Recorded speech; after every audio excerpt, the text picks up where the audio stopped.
এখন আমরা শিখব কিভাবে গেম ক্রয় করতে হয়। গেম ক্রয় করার জন্য চলে যেতে হবে তাদের টেলিগ্রাম গ্রুপ ও চ্যানেলে। তাদের গ্রুপেও নির্দেশনা দেয়া থাকে এবং চ্যানেলে সবসময় নির্দেশনাগুলো পিন করা থাকে।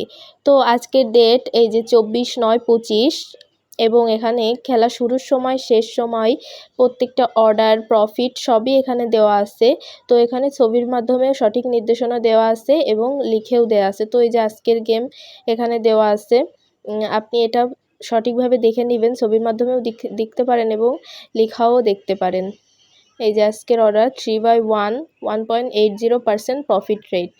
তো এটা দেখে আপনি সরাসরি চলে যাবেন এলসিএফসি সাইডে যাওয়ার পরে আপনি টেলিগ্রামে যেই নির্দেশনা দেখবেন সেই অনুযায়ী গেম কিনে নেবেন। এখানে 2টা দেওয়া আছে, আজকে 2 নাম্বার গেমটা, এবং সবসময় এটা চেঞ্জ হবে, তাই সবসময় খেয়াল রাখবেন এবং ভালোভাবে দেখে শুনে গেম ক্রয় করবেন। আজকের গেম ছিল 3/1 1.80 প্রফিট রেট। তো এটাই টাচ দেওয়ার পর এরকম একটি ইন্টারফেস আসবে। তো এখান থেকে আপনি আপনার ব্যালেন্সে ম্যাক্সিমামটা দিয়েই গেম কিনবেন, কারণ যদি এখান থেকে আপনি নির্দিষ্ট কোনো ব্যালেন্স দিয়ে গেম কেনেন তাহলে হয়তো আপনার লাভ সেই পরিমাণ আসবে না ম্যাক্সিমাম ব্যালেন্স দিয়ে যে পরিমাণ লাভ আসবে। যেমন 2000 টাকা দিলে আমার লাভ আসছে 36 টাকা, কিন্তু আমি যদি আমার অ্যাকাউন্টে সম্পূর্ণ ব্যালেন্স দিয়ে গেম কিনি তো আমার লাভ কিন্তু প্রায় 50 টাকার কাছাকাছি আসতেছে।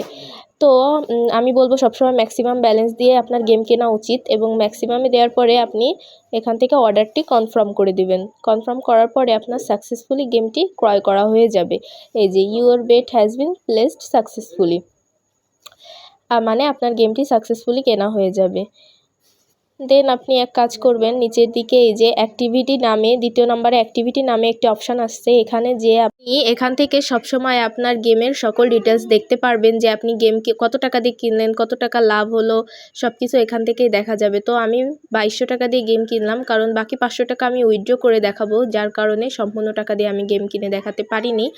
তো আপনি এই ইন্টারফেসের একটি স্ক্রিনশট নেবেন এবং এই স্ক্রিনশটটি আপনি টেলিগ্রামে প্রদান করবেন। আর এটা একটি আপনার কাজের মধ্যেই পড়ে, কারণ যে কোনো প্রকার ভুল হলে সেখানকার অ্যাডমিন বা যে কোনো মানুষ আপনার এটা দেখে ভুলটা সংশোধন করতে পারবে, যার কারণে এই স্ক্রিনশটটা আপনার দেওয়া উচিত।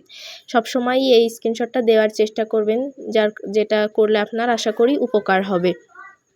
আর গেম কেনার যে শেষ সময় আছে সেই সময় পরে কিন্তু আপনি আপনার অ্যাকাউন্টে ব্যালেন্সটি পেয়ে যাবেন। আপনি গেম কেনার পরে সেই লাভ সহ আর যে অ্যাকাউন্টে ব্যালেন্স ছিল সেই ব্যালেন্স আপনি এই সময় শেষে কিন্তু পেয়ে যাবেন।